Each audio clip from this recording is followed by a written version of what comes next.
The Unnamed Universe. We're branching off from Marvel and DC for a moment to take a look at an at the time of recording nascent universe. Created by Geoff Johns in close collaboration with Gary Frank, and it would expand to others, and is still expanding with the creation of Ghost Machine, which is a new imprint time of recording. You're gonna hear that a lot this video. We're gonna make sure we know what date it is. Now this universe was/is also sometimes called the Geigerverse, after its first character, that being Geiger, who debuted in 2021 in a self-titled series. And as it was being released, by the end there had also been released a timeline, which set forth some concrete key event points and defined the Unnamed/Unnamed Universe and the fact that they were fighting the unknown war. The first books, those being Geiger, Geiger Special, and Junkyard Joe, which is the one we're going to be looking at today, were published through Mad Ghost. However, with the launch of the creator-owned Ghost Machine, the concept and characters have moved over there. But it's all still, time of recording, being published through Image. Johns & Co., who include, let's get ready for the list of people, Brad Anderson, Rob Lee, Jason Fabok, Gary Frank, Brian Hitch, Lamont McGee, Francis Manipal, Brad Meltzer, Ivan Rice, Peter Snipier, Peter Tomasi, and Maytal Shutt. But it's mostly been Johns who's been doing a lot of the talking about Ghost Machine. He is the main genesis point, so it makes sense. We do have some quotes discussing the formation of Ghost Machine as it arose, which are worth looking at. So let's set the scene for this headspace. We've got quotes, just so we can get a sense of what's going on in terms of the groundwork, because context is key and king and other things. John stated, "You want collaboration with the people you respect and trust, but also with creative freedom. You need control. You need business control too.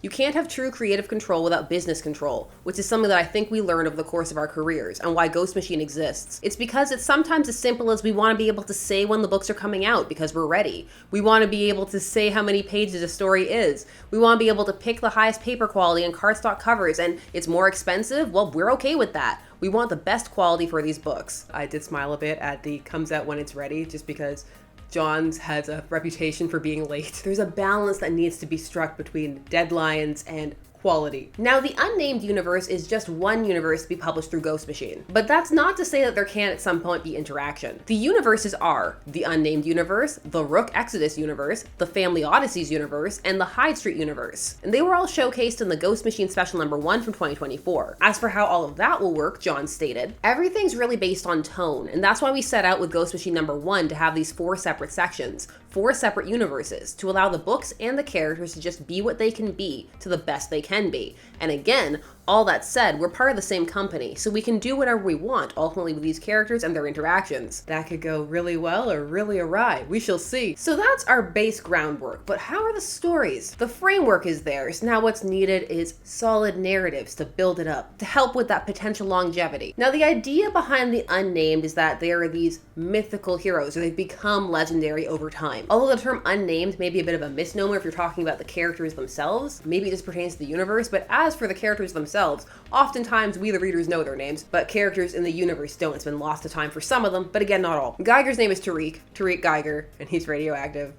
Silver Age vibes. Junkyard Joe, who we're going to take a look at, is genuinely unnamed because other people give him that name. A more apropos name may have been the Forgotten or the Lost, but that sounds a bit melancholic. The Unnamed does sound cool. It's punchy, and you've got that almost alliteration with Unnamed Universe. Miles will vary. What do you think? My husband thinks I'm being incredibly pedantic, and that's the universe that's unnamed, and the people, the concept carries through for them as well. Go outside, touch some grass. I can't. There's too much pollen. What do you think? I'm sure some of you are just like, what is she on about? Junkyard Joe. That's what we're on about. I'm Sasha, this is Casually Comics, and we're gonna review Junkyard Joe. Why not Geiger? Because I can't get Junkyard Joe out of my brain. It won't leave me alone. Where did he come from? Where did he go? Where did he come from, Junkyard Joe? Junkyard Joe was created by Geoff Johns and Gary Frank, with Brad Anderson on colors. Junkyard Joe first debuted in Geiger #5 at the end, with the ominous "Bring the Robot Online," but the comic strip he's part of was seen in issue #1. Issue 6 identified him as the Robot and placed him in the Vietnam War. One of the concepts of the Unnamed Universe is that there are always wars, be they seen or unseen. The Robot is fully unleashed against Geiger in issue 6, and they fight Radioactive Man versus Soldier Robot. Let them fight. You get some flashes during this to Joe's memories and abilities, and it's a pretty cool robot. So when a spin-off was announced, I was intrigued. It took me a few years to get to it, but now here we are. It was the first concrete building off block for the universe, that being the first entire dedicated miniseries to a character introduced within it. Geiger, the tale of a mutated man with the ability to absorb and release radiation, who had grown to be known as the Glowing Man, who did battle with the Child King of Las Vegas, amongst other things. This following the nuclear strike of the Unknown War in the year 2030, so we've got a few good years left. That was certainly interesting, but there were a lot of different things going on, and it felt like it could stand to have more things explained, which have started started to be done. Geiger feels on firmer footing now with all of the additions to it. Junkyard Joe's solo series spans 6 issues, releasing through 2022. It was written by Geoff Johns, art by Gary Frank, colors Brad Anderson, letters Rob Lee, so the entire Doomsday Clock squad. These issues flesh out Joe's backstory. They don't catch us up to where he was in Geiger, but instead build out the details from those flashbacks and provide a bit of a character study. The idea being that you should be able to read Junkyard Joe on its own and feel like you've got a complete story. Junkyard Joe has a few core characters aside from Joe, and one could argue that the story could actually stand to have a bit more Joe in it. Now, since he was commissioned in Nam, this is also partially a war story, so there are aspects of it that the entire thing are a war and aftermath of war story. Now, with the Nam aspect, we of course have war buddies, complete with nicknames and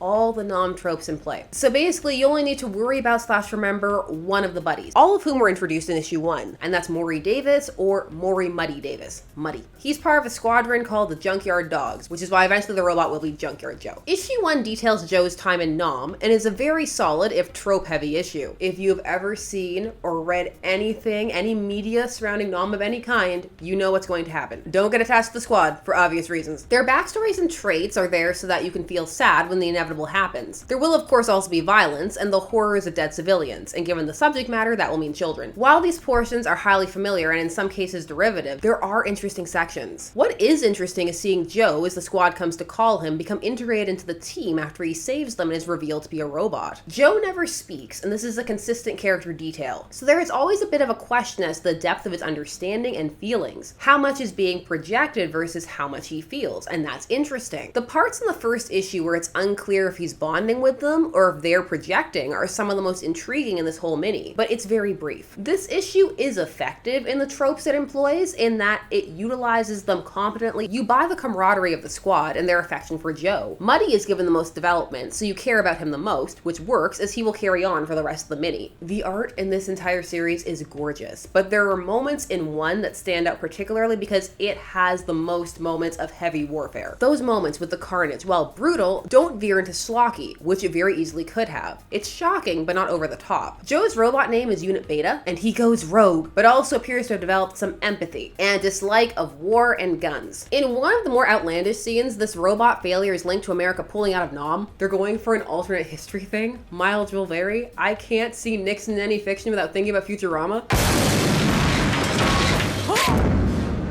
Nixon's back! Muddy is our sole survivor, but nobody believes him about Joe, and they say he should really stop talking about it or he's not going to get to go back. They're going to send him to a psych ward. He is gaslit so effectively that even he starts to think that he never met Joe. So instead, he begins working through his experiences through the cartoon strip Junkyard Joe, which was seen in Geiger #1 and is famous in the future, so some nice solid through lines there. There are lots of dedications to veterans at the end of issue 1, and indeed throughout the series. Part of the proceeds as this was releasing, there were special covers and special editions, were donated to a veterans charity for homeless veterans. So there was a push to render the war portions and those feelings authentic. Now, issue 2 brings us forward to today, which is 2022, which I guess then should be the new caption if you're reading it now. This is the time period the rest of the mini takes place in, and also introduces the rest of the characters. The art must once more be praised here, but in this case in terms of visual storytelling. Without having to explain it, although they will confirm it verbally later on, we see that Muddy did marry his love, who he was hoping to return to during the war. We also see, through a really nice subtle detail of their mugs, that she has passed away. Muddy has produced the extremely successful Junkyard Joe newspaper strip, which has also become a cartoon. It's just a bit of a cultural phenomenon. It's also discussed in intellectual circles as some kind of way of working through trauma or a commentary on how soldiers are treated. But now, Muddy is retiring. This issue introduces the remaining key supports, the Munn family. Sam and his 3 children, Grace, Emily, and Will. There are a lot of them, and Emily gets the bulk of the character development alongside Sam, with Grace and Will having some surface traits that will have to tide them over, like Grace being vain and liking designer things, and Will being young and impulsive. Emily matters the most to the story going forward because she has the most thematically relevant traits. And the story could have gone forward and maybe even had a bit more time to explore a bit more surrounding Joe if she had been the only child. We'll see if the others matter more going forward. You never know. Time for recording. Emily is an artist, which is going to be her link to Muddy, who's a grumpy old man stereotype now. Get off his snow-ridden lawn. You get to see some of the Junkyard Joe comic strips throughout this, and those are neat. They really capture the newspaper style, and there are references in text to few other artists, and you can see their styles being incorporated into this. Issue 2's big development is the arrival of Joe on Muddy's doorstep, who remembers him and also appears to have a few more human mannerisms, which he was already picking up by the end of issue 1. We also introduce the conflict at the end of this issue, which is that some shady government agents are hunting Joe. Issue 3 onward is where another comparison comes into play, and it's strong, very, very strong. From issue 3 onwards, this series transforms essentially into The Iron Giant. The Iron Giant was a 1999 children's film, an excellent children's film, about a young boy who discovers and befriends an amnesiac robot, who turns out to have been programmed to be a killing machine. Through the empathy and values of heroism the robot learned from his child friend Hogarth, and their other friends, and superhero comics, the robot is able to overcome his programming and save the town. Throughout his adventures, the giant befriends a local reclusive artist, and dodges government agents who are looking to learn about the robot. There are a lot of similarities. Joe also does not remember much from his past, but instead of having full-blown amnesia, he has a bit more of a PTSD situation going on. Rather than a child, he's seeking out his wartime companion, who he seems to think of as his creator because of the comic strip, at least for a little bit. In that comic strip, he is presented as a caring figure. He also does end up befriending a child. Children. He is also being hunted by government agents, and he also needs to defend this new locale that he begins to view as home. It's not a one-to-one, but there are enough familiar beats that if one is familiar with the Iron Giant, it becomes either hard to ignore or they just become comparisons that keep cropping up. So is this a bad thing? Does Junkyard Joe do enough to differentiate itself? Does that connection to the Geigerverse really set it apart? We'll recircle to that by the end. The art does a lot of lifting in that regard. This book looks so good, it elevates the plot within it. A lot of time is spent with the Muns, but not to much avail. What this means is that by the time Joe is discovered, the denouement of the government hunt feels a little rushed. We're meant to empathize with the family so that we are concerned for them in the end sequences, when really the core emotional conflict for them is between Emily and her father, and it's her relationship to art and to her artist mother that links her to Muddy and hence to Joe. There are some interesting missed opportunities with the children as well. In general, for that to be a connection that Joe has because of the child that he killed, that doesn't really come up. It feels like there was something there. The strongest relationship is between Muddy and Joe, and that is very heartwarming to see. You get to see Joe bring Muddy back to the world a bit after the death of his wife, while they seek to find a function for Joe. But again, these moments are very short, and they struggle to find balance with all the scenes with the children. There's also just in general a lack of a sense of urgency surrounding the villains, and a lack of a sense of genuine menace or dread. In its place, you have just brutalism. So you'll see that these are the type of villains who will just hurt people and kill people to get what they want, but it doesn't fully connect. There's a lack of clarity to what they want with Joe, and when it's revealed, it's a tad anticlimactic. Most of what deals with Joe's past could have been a bit more fleshed out. Not all the details had to be answered, but just a little bit more. In general, though, the flow of information is good. There are lots of details to show how popular the Joe strip and cartoon are, and when it comes to the protagonists, the motivations are clear. And yet, it doesn't spend a lot of time on Joe. We don't come out of this series knowing much more about Joe than when we came in. He's a robot built to kill, but he caught feelings. Now he needs a new function, and he's embraced by the people he finds. The gap between this series and Geiger is fine. That's just more stories to tell. It's just that there were still questions that could have been answered here to build Joe up a bit. Like, what is it about Unit Beta specifically that makes him so valuable? Why does he function in such a way that he's worth hunting down? What is unique about him? Also, if he's really that valuable, it makes the ending a tad more kids movie. The one before the epilogue. The epilogue is just meant to be a bit of a feel-good wrap-up and seed a mystery of, ooh, how is he gonna connect to the Geigerverse? And there was a really nice resolution from Muddy. How did it end? Well, you'll have to find out. One thing that I found very interesting was that it felt a bit like this series was pitched a tad too old. Because plot and format-wise, this has a lot that would land with kids, but it's so violent and brutal at points that it has a barrier to entry. Yes, as mentioned, it's not schlock gore for the sake of it, but it's still more than you may want to give a young child. However, I can see a younger child really liking this robot soldier, especially the super cute new strip Joe. On the whole, this is a decent mini. It does feel complete in and of itself. It had some mysteries seeded to hopefully bring one into the Unnamed Verse. If one read Geiger, it does expand upon what was presented there in an interesting way, and it leaves some questions some may want to have answered as it pertains to that. Like, how did Joe end up with NORAD exactly? The art is beautiful, and some of the characters, the ones given time, feel very lifelike. However, there's also a heavy reliance on tropes, to the point where parts of the story are highly predictable. However, however, they are well executed. There is also that heavy derivative Iron Giant element. What if the Iron Giant had PTSD instead of a head injury? What if his friend was old instead of young? What if he came from Earth and not space? What if their friend helping them was a kid? However, the base concept of robot learning how to human is very strong just in general. It's just not overly unique, and the Geigerverse doesn't do too much that's new with the concept. However, not everyone may feel that way. Not everyone's seen the Iron Giant. Not everyone had to sit and watch every war movie with their father. If one isn't as familiar with the tropes in play, it may feel more original. However, if one is aware of them even in passing, it becomes clear this is very much a work that is